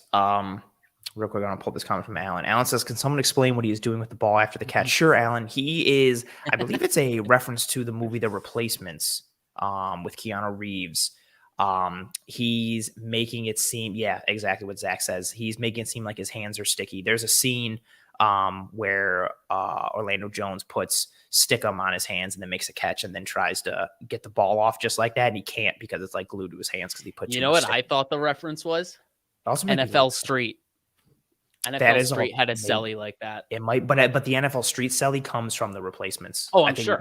I think we got to trace it all the way back to the source. There was also a Stickum incident in the movie Little Giants. So, we're just hitting Predator. We're hitting Little Giants. We're hitting the replacements. We're doing a lot on this episode. I don't want to hint or go after too much in this play and take away from Quintin Morris. I don't think there's like much to say other than, what you said. I like that he kind of sells the out a little bit and then just quickly folds around Devin Bush, gets held. So he's got the athleticism and the speed to like run away from Bush and outpace him, but he's also got the strength to run through. Yes, and fight through the contact. And I like that as well. Not only that he can, but that he does. It's like in soccer sometimes when, granted, it's a completely different sport, but guys who are getting grabbed, they dive and try and draw the call, but if they just keep playing through the contact, they'll be able to go on goal and have a great chance. They're at an advantage. There's a reason you're being held like that. Exactly. Like you don't need to try and draw the call. Just fight through it sometimes. Like you could have easily seen him throw his hands up in the air and be like, I was being held, but instead he just fights through, doesn't care. And then you just get a legitimate full length extension from him and a nice hands catch to pluck this ball from the air. Great athleticism, great hands, awesome celly. Just a lot to like on this play from Quintin Morris. Very exciting. That's really nice. Respect definitely went up. And also a huge piece with Dawson Knox being down. Like he was in, him and Sweeney were both getting work, but we know Tommy Sweeney isn't that receiving threat that Morris is, and he had to step up in that regard. So that's a huge piece. And as Ralph Wilson Sr. asks, isn't Morris a former receiver? You're darn tootin' he is. And it showed on that play. It sure did. All right, next play, we're moving on to the rookie, Khalil Shakir. This is his seam contested catch where, really not much to break down other than Josh Allen just clearly has some trust in not only himself to put this ball in a spot where only his guy can get it, but trusting Khalil Shakir to come down with this football. Obviously throwing into triple coverage, you go back to the sideline angle, like there are shorter routes that are available here, and they didn't need this. I don't think this was a third down, if I'm mistaken. So there was really no need to put the ball in harm's way, but he trusted his guy. His guy went up and got it. There is really not much to break down other than Khalil Shakir just mossing Devin Bush.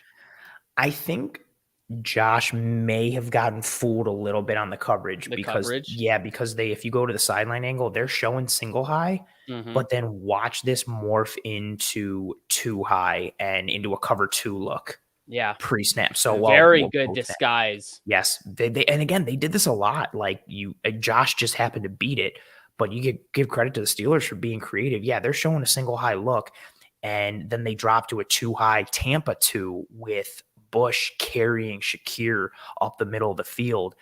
And so maybe, I don't know if Josh necessarily didn't see it or he's just that confident in wanting to take that shot and having that faith in Shakir. Either way, even if he threw it into triple coverage or even if it was just one-on-one, him having that faith in a rookie who's making really like his first start because of injuries to go up and make a play in the middle of the field, that's awesome for Shakir. Like to see that trust and see that level of established connection already so early on in his career. Josh has to get rid of this ball a little earlier than I think he wants to because Morse gets beat. Actually, more. Oh, man, that's such a really good rep. I believe that's Wormley. He gets past Bates and then goes on to Morse. And then just does the move the opposite way, gets the quick swim and the arm over and fights through. Maybe even he gets held a little bit. But really good ball placement from Josh, puts it above Devin Bush's head.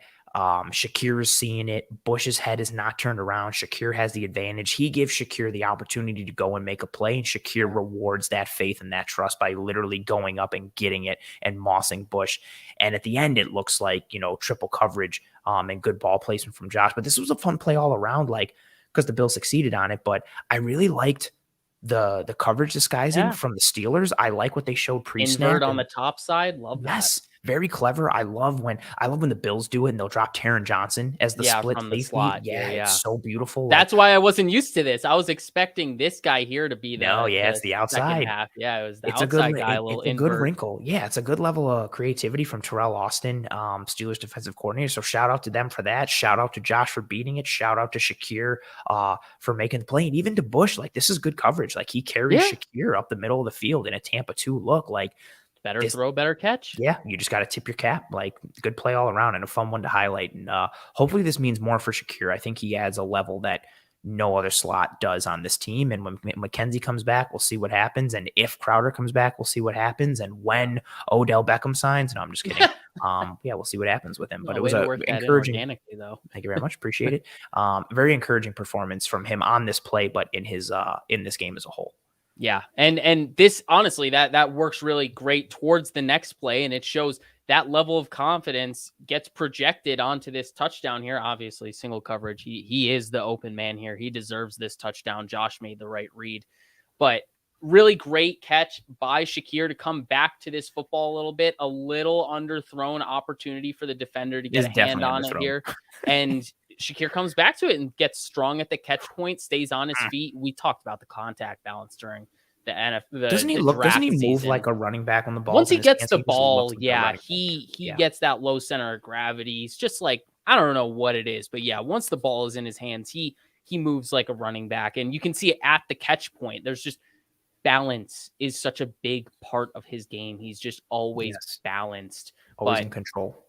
Yeah, this actually goes way back to what we talked about at the beginning here. The bracket on both Davis and Diggs. And the respect that these two guys are going to get from defenses. You see, there are two safeties here. I don't know what this look is. I guess we'll call it a single high double. Like, they're just like right next to each other. I don't know what this look is over here. But you get like the amoeba front. This is like the amoeba back, the amoeba like the safety. Amoeba secondary. Yeah, like I don't know what it is. But they both rotate over. Obviously, we see Diggs manned up here and Davis manned up here.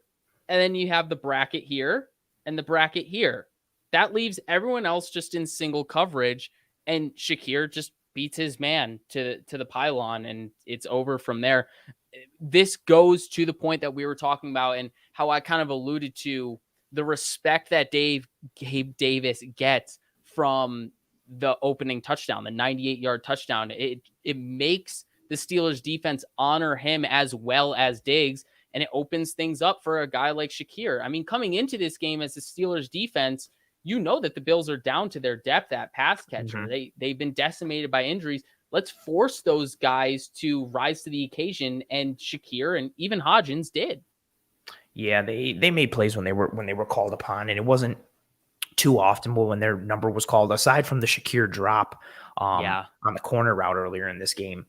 You know, he and Hodgins, I thought, both answered the bell when they were called upon. And this is a nice one. You know, Josh should have put this out a little bit more in front of Shakir, and Shakir coasts into the end zone completely untouched. But, you know, he comes back to the ball a little bit, makes a play, fights to the contact. It turns into a contested catch. He brings it in, fights to the contact, and turns it into a touchdown. So huge kudos to Shakir, even Josh for recognizing it. But again, the story for me, if you go to the sideline angle, the story for me on this one is the bracketed coverage. Like we saw this at times with the Bills last year, and the brackets were going to Beasley and to Diggs.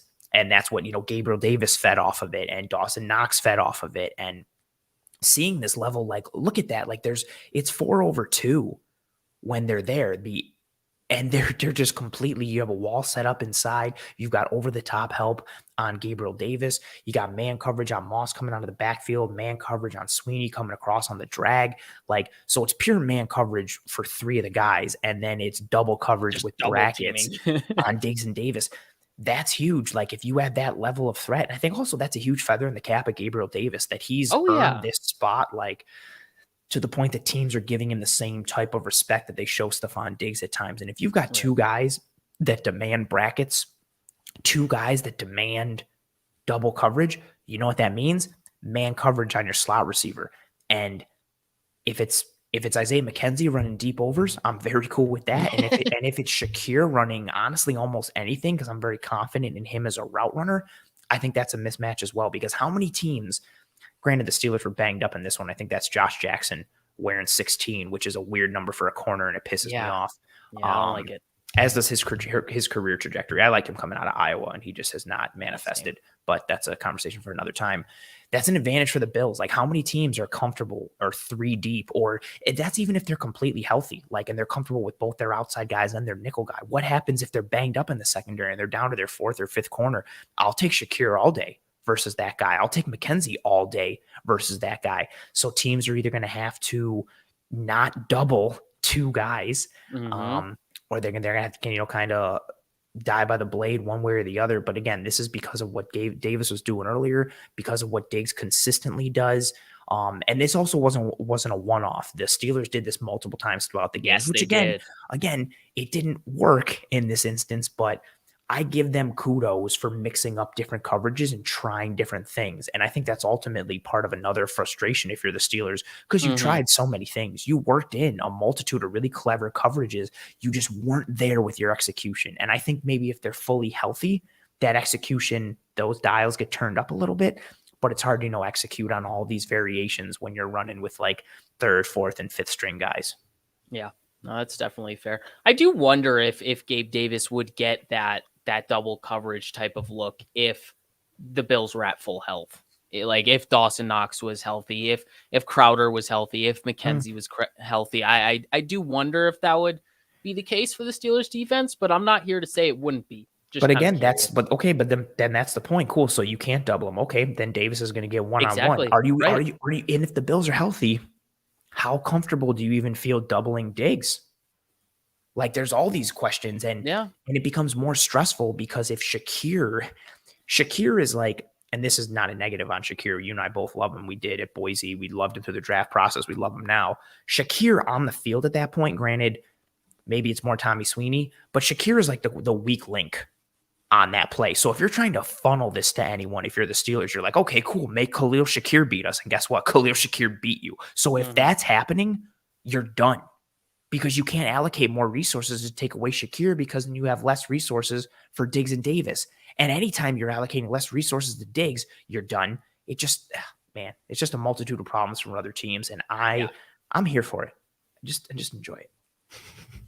All right, so we got another Hodgins play here. I actually really, really love this play for a few reasons. Once again, you see the Steelers kind of showing a single high look and then rotating out of it into cover 2.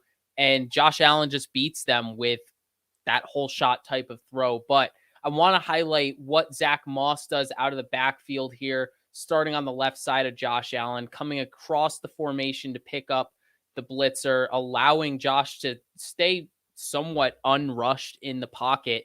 And he just gets this ball up and over Zach Moss without, he doesn't look all that hurried, but he's obviously not on a perfect platform for this throw. Not at all. And then I wanted to keep the end zone angle too, to show where the ball is in relation to these two defenders. So the ball is right here.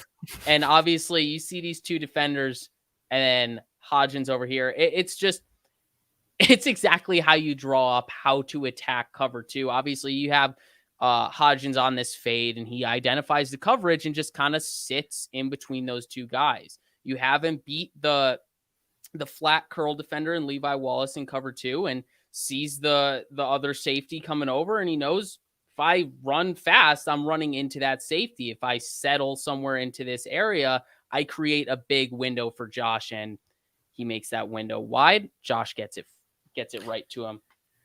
Yeah, the Steelers used a bunch of cover 2 at times in this game, and Terrell Austin, defensive coordinator, was on this staff for the last several years under previous defensive coordinator Keith Butler.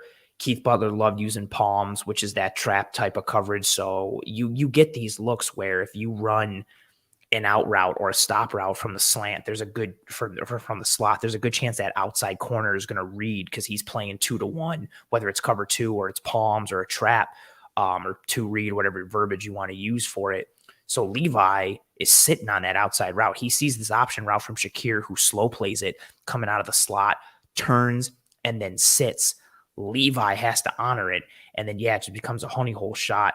The split safety on this side, I don't know what he's looking at. Like, I don't know why he's looking at Josh here. Like, as you This play guy it, was playing really deep all Yes. game. 21. I don't know who it is, but he was really deep on all of his deep safety plays. but even so, like, even if you want to be deep, like, I get it. Like, deep is the deepest, wide is the widest. I don't know why he gets vertical. Like, he's got to get, if you see number 2 go out, number 1 is either coming in or he's going up the sideline. You have to get to that spot. You have to locate that receiver. Get some more width and challenge that receiver. He's just getting into his drop and staring at Josh, and it causes him to, kind of give more opening to this potential honey hole shot. But a really good throw from Josh. Yes. Got to get over. He's got to get over. It's still a tough play regardless, but yeah, there's really a lot of separation here. And, maybe Hodgins curls around Levi, and maybe this ends up, because you're looking at it from this angle. Maybe this becomes slant flats. Maybe it's just not an out and a vertical on the outside. Right. What we used to call coyote in my scheme. Like, so maybe you don't know what necessarily could be coming, but I feel like he's got to scream a little bit more in terms of his pace and operate with a little more sense of urgency. And then in the backfield, you hit it. Zach Moss comes through, recognizes the blitz, picks up his man. He's the nail, and that slot corner is the hammer, and he drives Moss back. But then you see Moss settle down, and he anchors, keeps him out. Josh stands tall and strong in the pocket, and he kind of like makes like a jump throw. Like, as you watch him, literally, like he jumps up and puts it up. And the fact that he throws this basically with just arm and throws it with not having his feet on the ground, and he drops it right into that honey hole. Nice shot. Yeah. Just a fantastic throw. Fantastic display of arm talent from our guy, Josh Allen. It's tough. Yeah. It's tough. Arm arrogance. I don't know if that's supposed to be good or positive, or good or bad. I mean, it good or positive works at this point. That's what I'm going to start doing from now. Was it good or positive? Someone's going to be like, what? It's like when you flip a coin, you'd be like, all right, well, let's flip a coin. Heads, I win. Tails, you lose. There's no losing. There's no losing for Josh Allen. No losing. So obviously, this is the play of the game at this point. I mean, through film room, this is the play that I think a lot of people were anticipating, that deep 98-yard touchdown. I believe this was like 3rd and 10 from the 2. Really seemed bleak at the moment, and Davis just takes the top off. And there's obviously a horrible angle by 21 here. Again. I'm sorry. Again. No, but you're not wrong. Like, he has no depth on this play. No. He's not deep, and he decides to get only width. He's going straight at Davis. He's getting no diagonal angle to this. He doesn't care about the vertical threat at all. He's trying to bracket in a dig or something around it. I don't understand the technique on this. Go to the end zone angle, and you shouldn't take away from this. But I mean, Josh Allen just dropping this in the bucket with Minkah Fitzpatrick into the wind too. Yeah. So fantastic play from Josh Allen. Don't want to take anything away from Gabe Davis, because obviously he was the one to track this ball and haul it down. But Josh Allen hanging in the pocket, stepping up into this throw, like you said, through the wind, knifing through the wind right into the breadbasket of Gabe Davis. I do want to mention, I really like what Minkah Fitzpatrick did here on this, the delay blitz to like a little delayed set up. Dog. Yeah, set up on ball and then just kind of wait for Saffold to help out someone else. Right as he starts helping out, Minkah creeps forward. Yeah, very, very sneaky. Gets the hit on Josh Allen.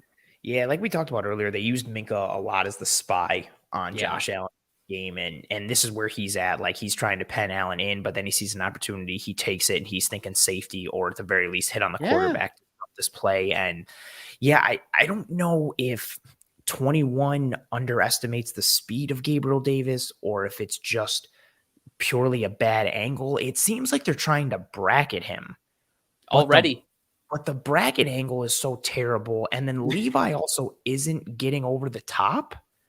So it's almost like so poorly executed that it throws off that coverage piece. But it is man coverage. If you look up at the top, Diggs is, that corner's got him Meg. I almost think this is kind of like a variation of like 2-man almost, but neither of the safeties get over the top. Yeah, the safeties just play it weird for me. Yeah, and that, again, that's a risk of putting Minkah Fitzpatrick in the box. They both do it. The main difference is both safeties are playing with the same technique. The main difference is that Diggs is being jammed and the timing is being disrupted, and there's no timing being disrupted here with all of this cushion allowing Gabe to just get free access with 10 yards up to speed. I think they played it for the sticks. I think they played it for like, well, this is going to be a slant or a dig or some kind of bender, some stop or something at this point. And this dude was on that landmark. They are playing the landmark. They're playing the situation and not thinking like, well, this is going to be a vertical shot on 3rd and 10 and they're going to gouge us for 98. I think they're playing it short. And it does not work out. Sorry, Pops, at least 21 alone. But to highlight Davis on this one, gets out of his stance quickly. It's several of the things we talked about and why he wins vertically. Look how I want to highlight. Stop there. Well, I'll go back a little. Okay, there. Davis's angle goes fast forward or slow, right there.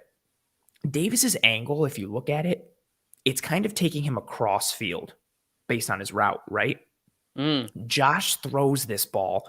Watch as you start to, don't go forward yet, but as you go forward in slow-mo, watch how Gabe Davis's angle changes because Josh Allen throws him upfield, right, which takes him away from the safety and from Levi's angle and is the reason Levi stumbles over himself and falls down. So look at where his angle is. Now as you go forward, watch how his angle changes. He starts to bend it more. Exactly. Yeah. He's not going across field anymore. He's going upfield because of where Josh threw this ball. Josh threw him upfield. It looks like it will end on these hashes. Correct. But it's not. Like, that's where Davis is running it. He's going to run away from them. Right now, he flattens, and it's somewhere around here. And that changes the angle for the safety and allows him to pull away from the safety and also allows him to pull away from Levi, change adjustment. So it's a great route from Davis in attacking that cushion in space. But Josh, this is an absolute dime. Puts it right on the money and also throws him upfield. The angle of the throw changes how the defenders are able to play it once the ball is in the air, and it gives them no option. And he's gone. Oh, beautiful. This was a nice tone setter. It was a pretty disappointing start with the muff on the kick return, and then I think a false start, and then unsuccessful plays, and you're just sitting there in your own 1 yard line, and it's just ugly and not fun. No, not fun at all. But, it is fun. Our light up segment presented by Nickel City Cigars. I wish we had like a graphic that was more like lights and everything just got super bright. Yeah, right? Just like, and then like me like, and you just changed the whole vibe. Maybe we can talk to Eric about that. I'm sure he'd be super down for that. All right, so when the light up segment happens, we want to turn into a strobe light rave. To turn up. Yes, we want to turn it into a rave. What do you think? He's in. Everyone knows he loves it. He's not on the show. He can't tell us no. No, he can't. Not yet. So obviously this is our last play of Film Room. It's our light up play presented by Nickel City Cigars. Yes. And of course, Josh Allen and Gabe Davis connecting for the second long touchdown of this game. I think the big thing on this play is watch where this ball is released. This ball is released at the 31 yard line over here. And it is, I believe it traveled 61 air yards. I think it was 60 or 61 on the dot, but release at the 31. Wild. Gabe gets his hands on it at the 9, 8. That's 60, 61 yards through the air. And that is what you get with Josh Allen. Obviously, the arm arrogance, good or positive. And heads I win, tails you lose. But also, obviously, what Gabe Davis does at the tail end of this catch is just fantastic. Not only just, tracking it down, just getting underneath this ball, but hauling it in with one hand, bringing it into your body, having Minkah, arguably the best safety in this league. Yeah, pretty much take it from you, and you take it right back before crossing the goal line. Just a fantastic play to kind of, talk about tone setting. Like, at this point, any wind that was going into the sails of the Steelers, gone. All of it is gone after this play. This is extremely deflating. It feels like a play like they could get back into this with a timely turnover like that. But Gabe just big boys Minka and gets the touchdown. But I do want to highlight the little bit of nuance here, that little stutter that he puts at the top of this route right there. That is very key in getting past that corner scot-free, not really impeding his momentum, allowing him to keep all of that momentum through the top of his route. So a little bit of nuance there to the top of his route to allow him to stay free up the field. Yeah, Gabe Davis runs that. I've heard it called both ways, Dino post and a Dino post. It's basically just like he fakes like he's going outside and then gets back inside on the post. You see him, he plants that left leg, almost a dead leg a little bit, and then takes 2 steps, almost kind of like a rocker step with it, and then bang, gets back upfield. This route should not be successful because this route is run against a single high safety. Minkah Fitzpatrick is the post safety. This throw should not work because it should not be open. But the Steelers are here in cover 3. And so Levi kind of lets Davis go because he knows he has bingo, as you highlighted. So they're in cover 3 here. Levi, I don't think he lets Davis go, but he knows he's got post help. Minkah inside, yep. Yes. And again, Minkah is phenomenal. So you're like, okay, this guy's going to run a post. Cool. Good luck. Good luck beating Minkah. And Davis, again, whether it's 2 high safeties and he's able to split them and get vertical, or single high looks, he just has the ability to get vertical against a variety of coverages and a variety of coverage shells. And then it's the catch point. He seems, again, I don't think it's happenstance anymore. He continues to pull off the spectacular when it comes to these catches. And for him to stick his big mid out there and bring it in. And then Minkah, I really just feel for Minkah on this one. Minkah's hurt. He barely practiced all week. He pulls it away, and he's got to be thinking, dude, interception. And then it gets pulled away from him. And I feel like that, like, if you're Minkah, you just get up and you're like, bro, I'm done. Like, again, you saw what just happened out here? Like, this is not our day today. The football gods are against us. Beautiful throw from Allen. Beautiful route from Davis, good athleticism and technicality and hand-eye coordination downfield, and then play into the whistle. Yep. Like, and this is another piece, right? Like, you've got this big, sizable, framed up wide receiver in Gabriel Davis. Cool. Use that frame, use that size, wrestle the ball away from a defender that you are bigger than. Use your size and your strength and your frame. Again, it's just wild to see the difference in this Bills offense. Granted, it's one game against a banged up Steelers team and against a Steelers team that isn't really firing on all cylinders at all right now.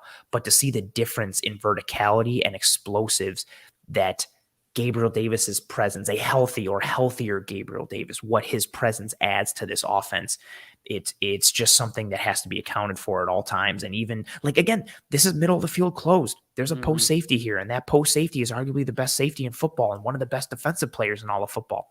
And it doesn't matter. Like, that's when you kind of do everything right and you still lose, and you had the ball in your best dude's hand. You just kind of look up to the sky and, why me? Like, why me today? What is going on? Like, it's kind of where that indefensible tag comes from. It's very unfortunate for the Steelers, but very fortunate for the Bills. And another deep shot for the light up segment. Awesome choice. Next time, strobe lights and noise and music and a variety of things.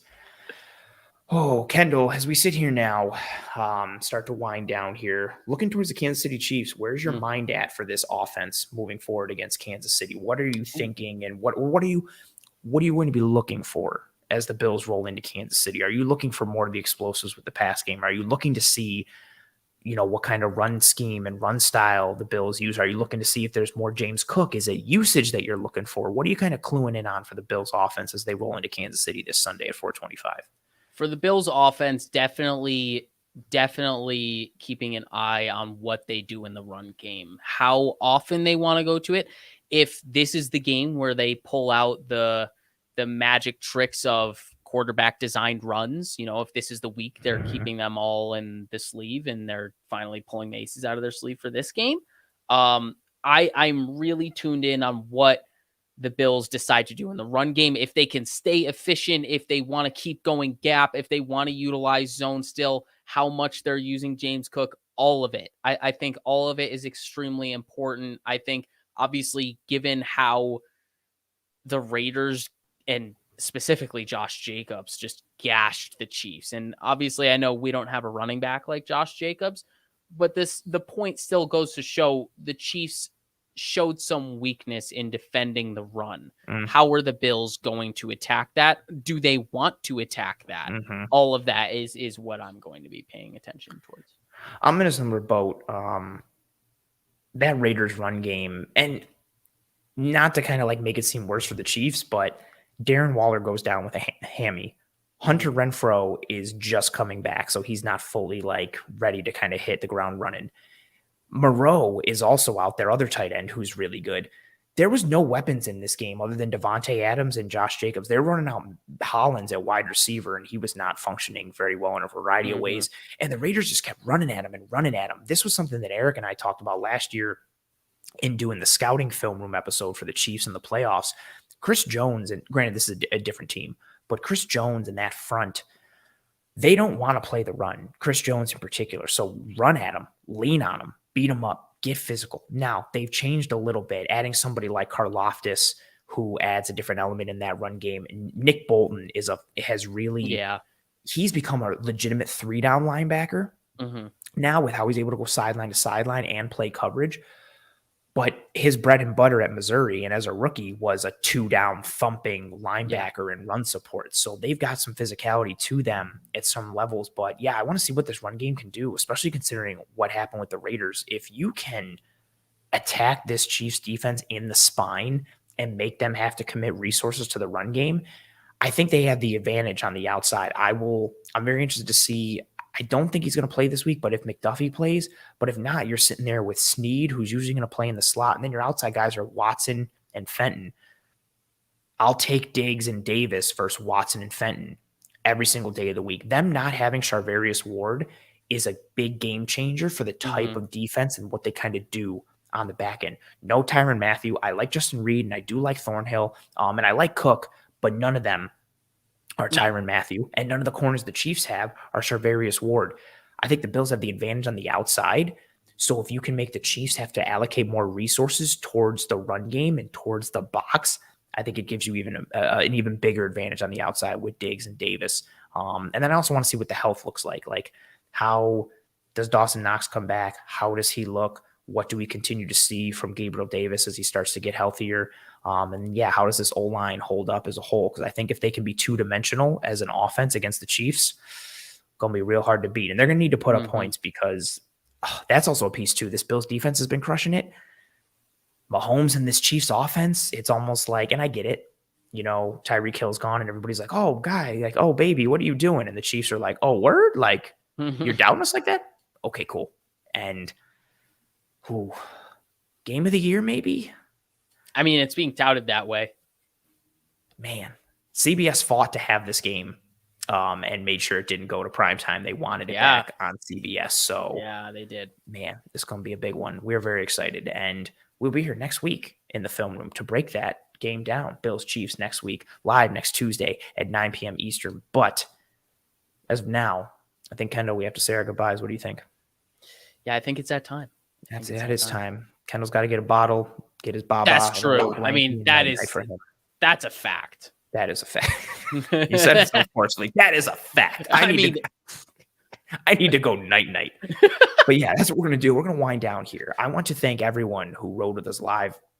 I mean, we're sitting here in an hour and 43 minutes.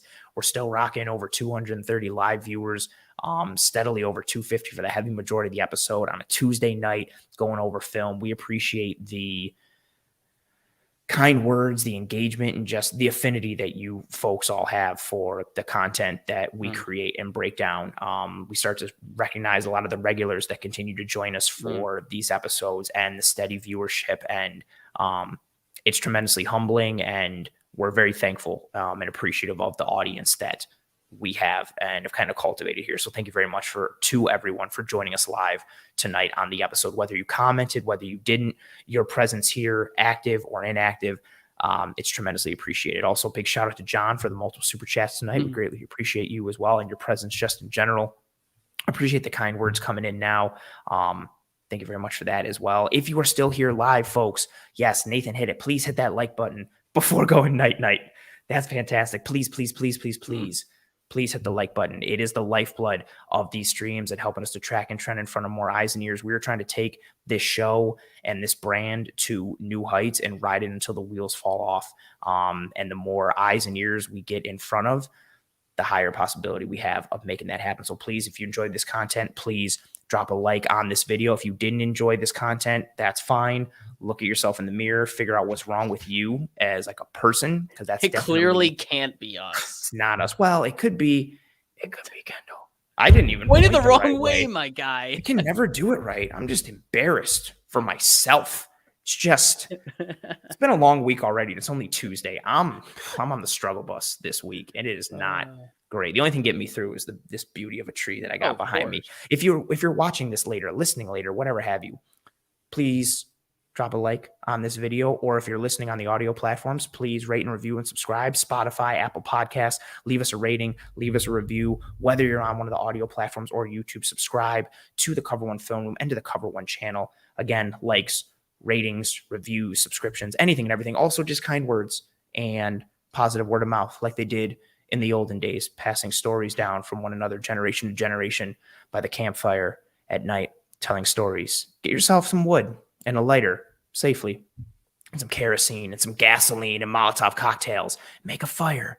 Tell one another about how fantastic this show is and recommend it to them, and spread the good word of the Cover One Film Room. Or if you hated the show, tell your enemies and try and ruin their day. We appreciate all of you more than you will ever possibly know.